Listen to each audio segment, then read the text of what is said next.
J'ai déjà pris deux Doliprane, je vais en prendre 2 ce soir.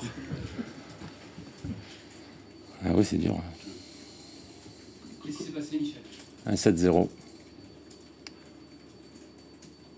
Pourtant, c'était le même 11 qu'à Angers, il y avait 10 mêmes joueurs par rapport à Marseille, ici même il y a 15 jours.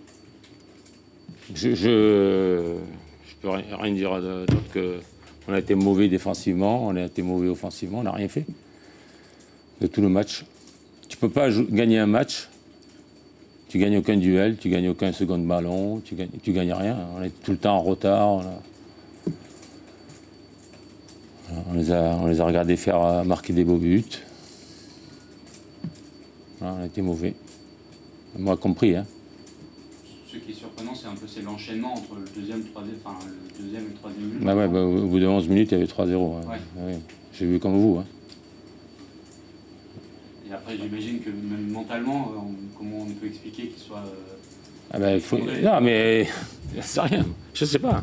Je ne suis pas psychologue aujourd'hui, moi. Je peux pas vous dire pourquoi mentalement on n'y était pas. Hein. Quand on flatte les joueurs, des fois, il y a... la tête, elle gonfle aussi, peut-être, hein, je ne sais pas. Le match d'après, il faut...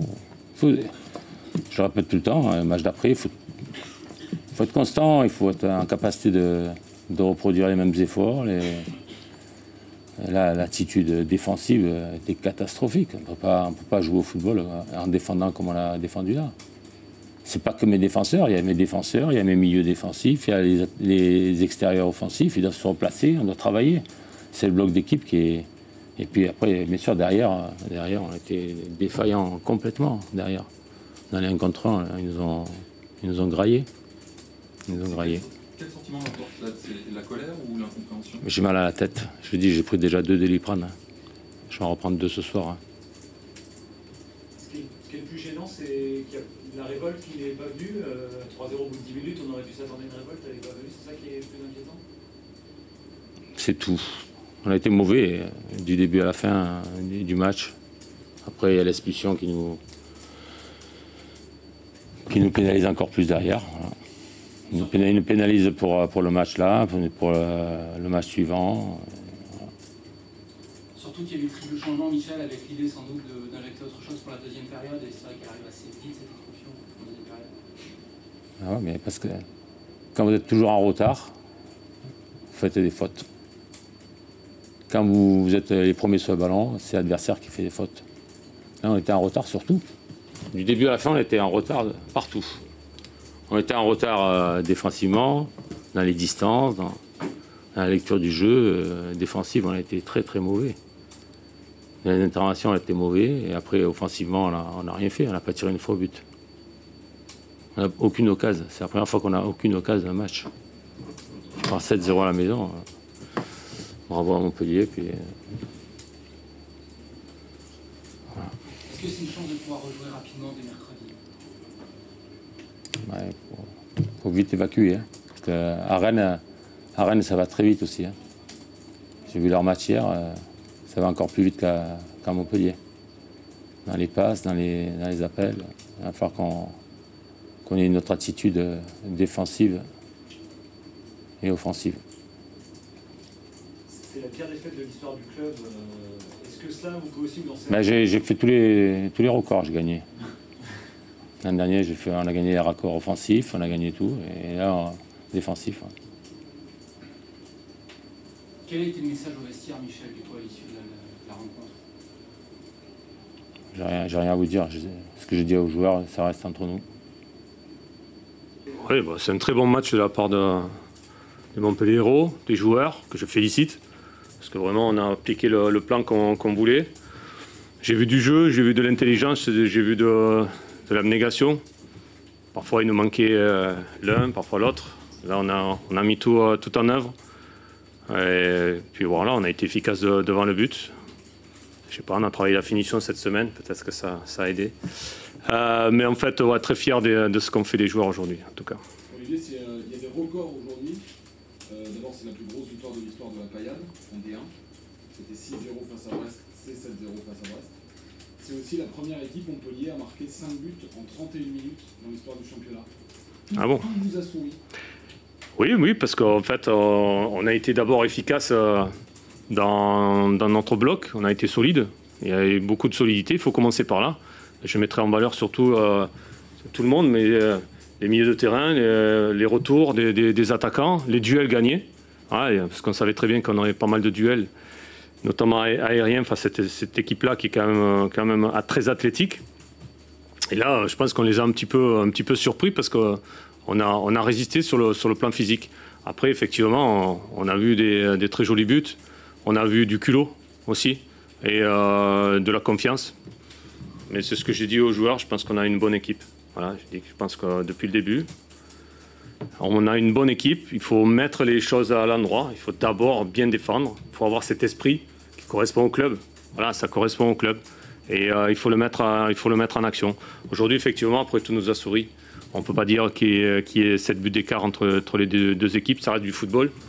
La semaine dernière, on a perdu sur un match qu'on n'aurait pas dû perdre. Voilà, c'est le côté aléatoire du football. Voilà. Olivier, est-ce que vous avez fait fermer des bouches aujourd'hui? Ouais, je rentre pas dans ça. Non, je rentre même pas dans ça. Moi, je suis déjà sur le prochain match. On a besoin d'avoir de la tranquillité. Les joueurs ont besoin de tranquillité. Donc moi, ça me dérange pas. Je suis habitué là-dessus, mais je veux que les joueurs aient cette tranquillité, cette sérénité pour pouvoir bosser. C'est surtout ce qui m'intéresse. On a un match mercredi. On doit confirmer. On a un match dimanche. On doit confirmer. Voilà. On a la possibilité de marquer les esprits. Mais ça sera que dans la continuité. Est-ce que tu as le sentiment, Olivier, que ça peut être un nouveau départ pour ton équipe, une telle victoire? Oui, je pense que ça va redonner aussi confiance à beaucoup de monde. Hein. On a vu que les attaquants avaient marqué, que les milieux avaient été efficaces. Voilà, donc, et puis qu'on n'a pas pris de but aussi. Je pense que même pour un garçon comme Jonas, hein, qui n'a pas été à la fête tous les jours, voilà, on l'a pas spécialement aidé sur certains matchs. Là, ouais, il a senti qu'il avait une défense certainement devant lui. Et je pense que voilà, il est récompensé sur un clean sheet, c'est important. C'est un bon signal quand même avec l'ambiance qu'il y avait, ce qu'on pouvait lire sur... Est-ce que c'est quand même un bon signal d'une équipe qui vous suit et qui est en train de progresser? Oui, ben, c'est un signal, ouais. Mais nous, je dis, nous on trace. Moi, bien sûr que quand même, je sais lire.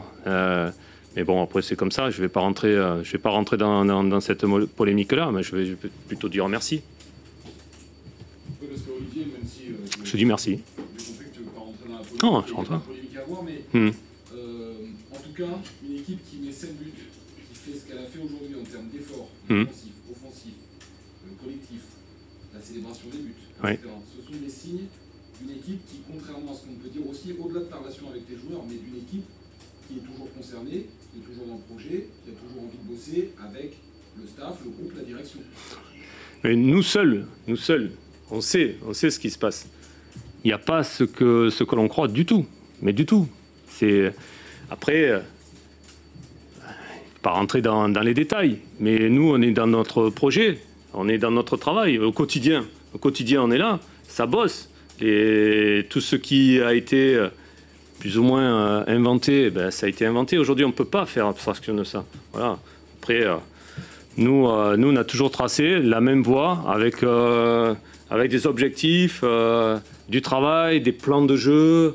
Alors, des fois, ça ne fonctionnait pas, voilà, parce qu'il faut faire des réajustements. Il y a des garçons qui sont moins bien, il y a des garçons qui ont besoin de plus de temps. On a des jeunes joueurs, on a des cadres qui commencent un petit peu à se révéler.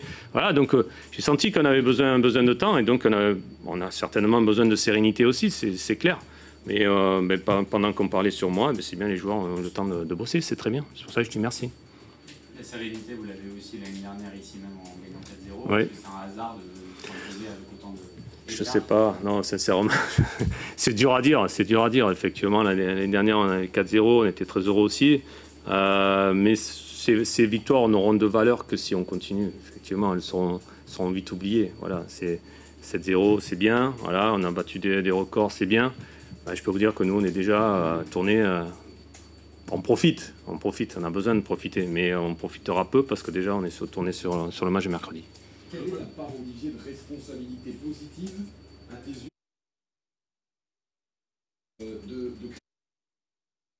c'est sa première de ce qu'il a pu dégager, apporter 3 ballons, je trouve, des coups de pied arrêtés, notamment le premier qui prend de la tête en étant plus haut que tout le monde. Voilà, ça aide. Oui. Non, mais c'est sûr que ça aide, une présence athlétique. Et il a l'expérience, il a 29 ans maintenant, il est passé par plusieurs clubs et il a donné de la voix. Et je pense qu'on a besoin d'avoir ça. Et on court après ça aussi, nous, staff, depuis un bout de temps. On a besoin d'avoir un patron derrière, hein, qui commande, qui fait remonter, qui engueule, qui félicite. Voilà, on a besoin d'avoir ça. Alors effectivement, dans un premier temps, moi, je pense que Christopher, il doit se focaliser d'abord sur lui parce qu'il doit retrouver ses repères. Hein, physiquement, il a bien travaillé pendant tout l'été, mais il a besoin petit à petit de retrouver ses repères. Mais le côté leader, il a. On ne l'a pas pris au hasard. Voilà, donc ce côté-là, on a besoin. Je pense qu'on en avait besoin, quoi. Là, il arrive au bon moment. Est-ce que, Olivier, maintenant tu vas rentrer dans une autre phase après ce succès-là, c'est de surtout pas s'emballer par rapport à cette victoire et peut-être rappeler qu'il y a quand même des choses à régler, des choses à améliorer, à soigner même. Bien sûr. Vous sortez de 6 mois très compliqués. Oui. Ce succès n'efface pas tout non plus. Non, mais ça c'est clair. Tu as résumé, hein. De toute façon, nous, je te dis, on reste vraiment dans l'humilité. On est très content d'avoir gagné ce match, largement, voilà, parce que ça récompense beaucoup de choses. Maintenant, derrière, ça ne sera valable que dans la continuité. Et les joueurs le savent, et on l'aura encore répété, et on le répétera demain, et on répétera ça longtemps, parce que sinon, ça n'aura pas de valeur. Voilà, ça, c'est clair. Ouais. Il y a des choses à régler. C'est vrai que ça a pris du temps aussi pour régler certaines choses. Voilà, on a essayé de beaucoup travailler sur le plan défensif. Je pense qu'aussi, la confiance, voilà, va refaire surface. Cette confiance dont on courait après est nécessaire. Le football, c'est aussi un sport mental. Justement, en parlant de mental, plus globalement, là, depuis le début de la saison, il y a eu pas mal de matchs avec des gros écarts, même entre équipes à peu près du même niveau. Est-ce que c'est quelque chose finalement de nouveau en Ligue 1? Est-ce que ça peut s'expliquer C'est dur à expliquer. On est encore sur ce début de saison. Je vois, par rapport à nous, on a plein de réglages à faire. Je pense que d'autres équipes ont plein de réglages à faire. Il y a aussi cette période, à chaque fois j'en parle, de mercato, qui met des doutes dans certaines têtes, voilà, de joueurs qui veulent partir, qui sont contactés et tout. C'est un peu l'ère moderne qui ne donne pas de stabilité au niveau des staffs. Parce qu'on sait que nous, par exemple, on n'a pas utilisé des joueurs parce qu'ils étaient pas bien. Voilà, ils étaient perturbés. Et c'est des jeunes joueurs et on les perturbe. Il y a beaucoup de médias. Ils sont tout le temps sur les réseaux sociaux. Et on les annonce à droite et à gauche. Il y a beaucoup de choses qui sont dites, trop de choses qui sont dites. Et qui ne sont pas toujours très bien digérées par les joueurs. C'est très compliqué. Donc après, c'est vrai que mentalement, on perd des joueurs. Je pense qu'ici, il doit en avoir, et il y en a dans tous les clubs. Voilà, vous voyez, cette instabilité sportive, elle existe, quoi. Il faut la prendre en compte. Est-ce que Elie rentre un petit peu, Elie Boyer rentre un petit peu dans cette case-là? Est-ce que cet après-midi, tu as retrouvé il y a plusieurs joueurs, bien sûr. Quand tu fais aujourd'hui, tu es un jeune joueur, tu fais 3 matchs en Ligue 1 et tu marques des buts, tout s'enflamme. Même quand tu sois attaquant ou défenseur. Tout s'enflamme. Donc il faut quand même être costaud dans la tête et très bien entouré pour pouvoir résister à ça, quoi. Ça, c'est pas évident. Après, Elie a du talent, on le sait, mais Elie doit être dans le travail. Il faut qu'il en soit convaincu, ça c'est clair.